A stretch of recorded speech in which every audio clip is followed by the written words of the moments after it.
Good morning, children. Sairam. So now we are back again with the last chapter of this book, Footprints Without Feet.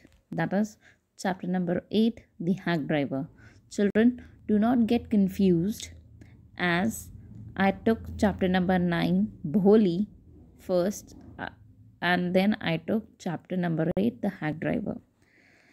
Children, how many of you trust people without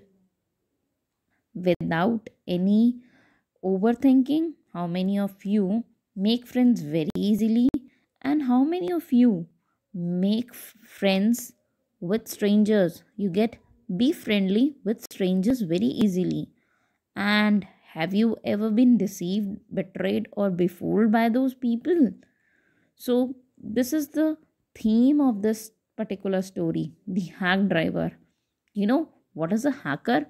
A person who steals something in an illegal way.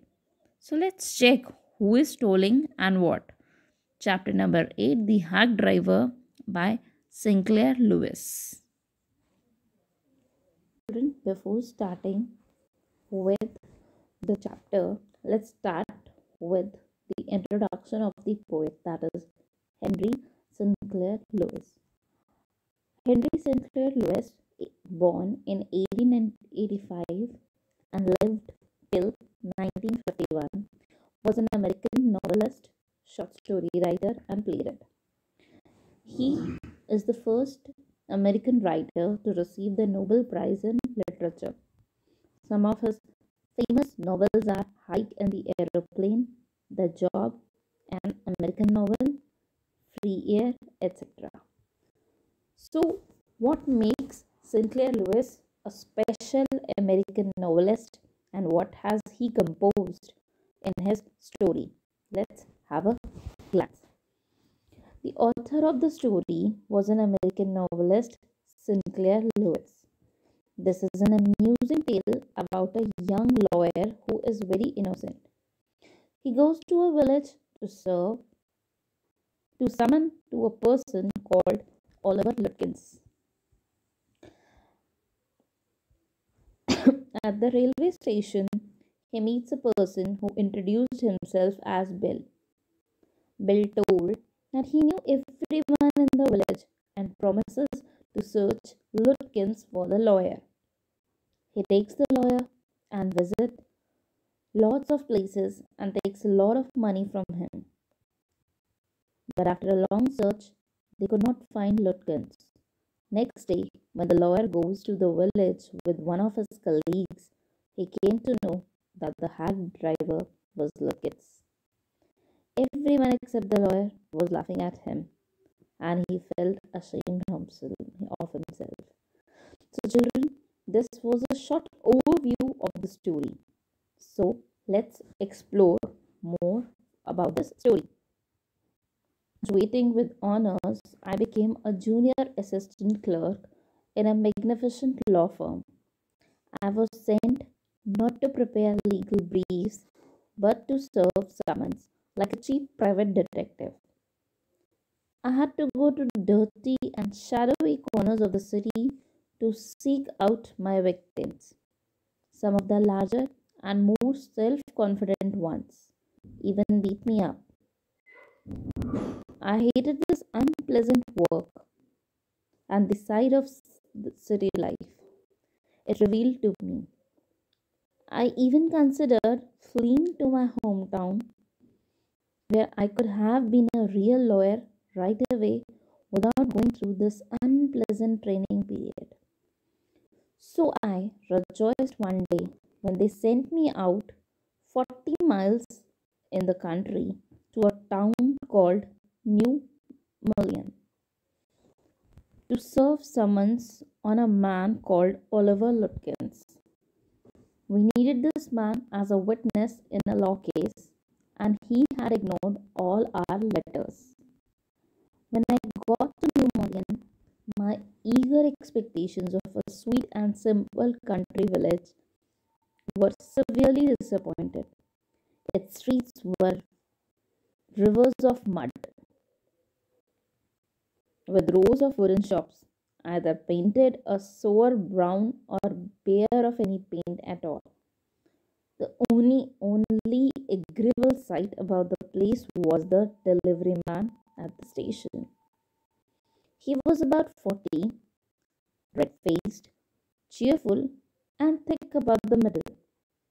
His working clothes were very dirty and well worn, and he had a friendly manner. You felt at once that he liked people. I told him to find a man named Oliver Lutkins. Lutkins, I saw him around here about an hour ago. Hard fellow to catch though, always up to something or other. He's probably trying to start up a poker game in the back of Fritz's shop. I'll tell you, boy, is there any hurry about locating Lutkins? Yes, I want to catch the afternoon train back to the city. I was very important and secret about it. I'll tell you what, I've got a hack. I'll get you I'll get it out and we can drive around together and find Lutkins. Always. He's probably trying to start up a poker game in the back of Fred's shop. I'll tell you, boy, is there any hurry about locating Lutkins? Yes, I want to catch the afternoon train back to the city. I was very important and secret about it. I'll tell you what, I've got a hack. I'll get it out and we can drive around together and find Lutkins. I know most of the places he hangs out. I was so open and friendly that I glowed with the warmth of his affection. I knew, of course, that he wanted the business, but his kindness was real. I was glad the fair money would go to this good fellow. I managed to bargain down to $2 an hour, and then he brought from his house nearby a sort of large black box on wheels. He remarked, well, young man, here's the carriage. And his wide smile made me into an old friend. These villagers are so ready to help a stranger. He had already made it his own task to find Oliver Lutkins for me. He said, I don't want to interfere, young fellow, but my guess is that you want to collect some money from Lutkins. He never pays anybody a cent. He still owes me 50 cents on a poker game. I was fool enough to play with him. He's not really bad, but it's hard to make him part with his money. If you try to collect from him in those fancy clothes, he'll be suspicious and get away from you. If you want, I'll go into Fred's and ask for him, and you can keep out of sight behind me. I left him for this.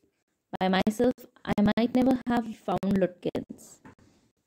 With the hack driver's knowing help, I was sure of getting my man.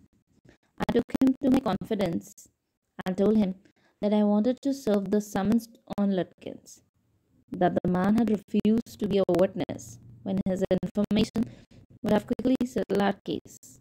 The driver listened earnestly.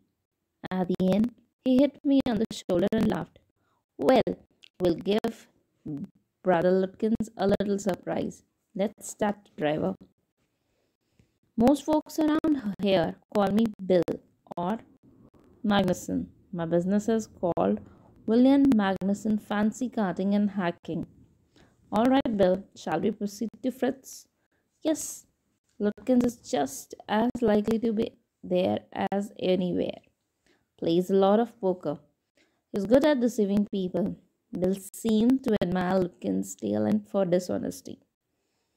I felt that if had been a policeman, he would have caught Lutkins respectfully and jailed him with regret.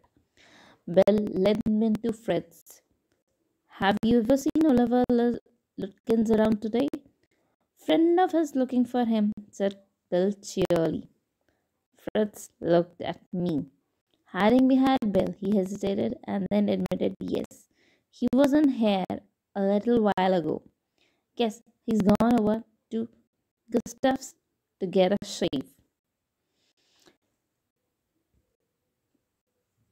Well, we drove to Gustav's barber shop. Again, Bill went in first and I lingered at the door.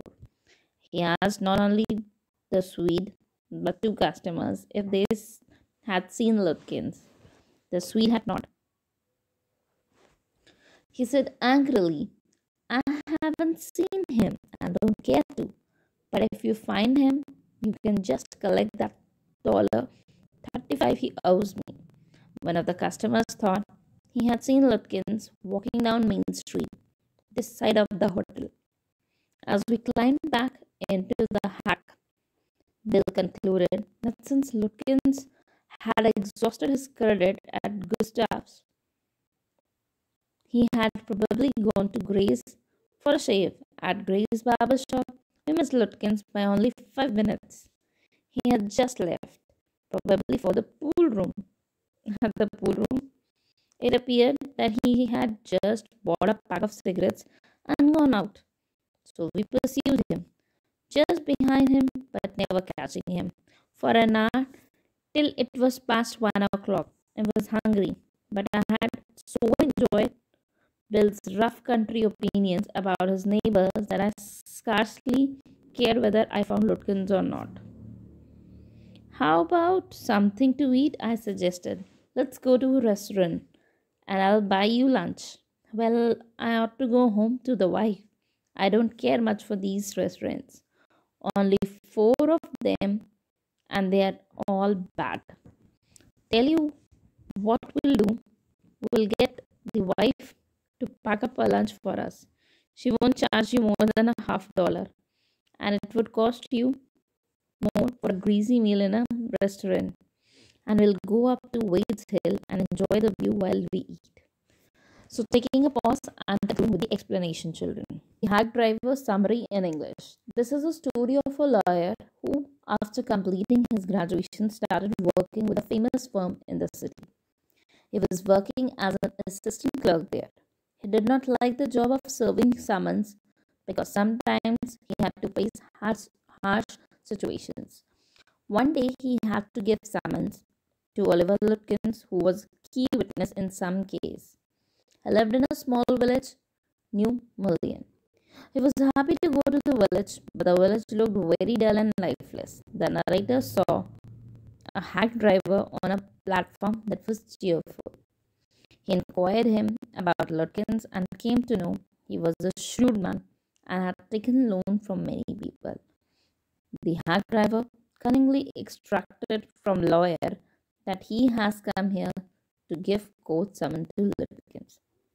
So, children, that's it for now, and we'll continue the rest portion in the next class. Thank you.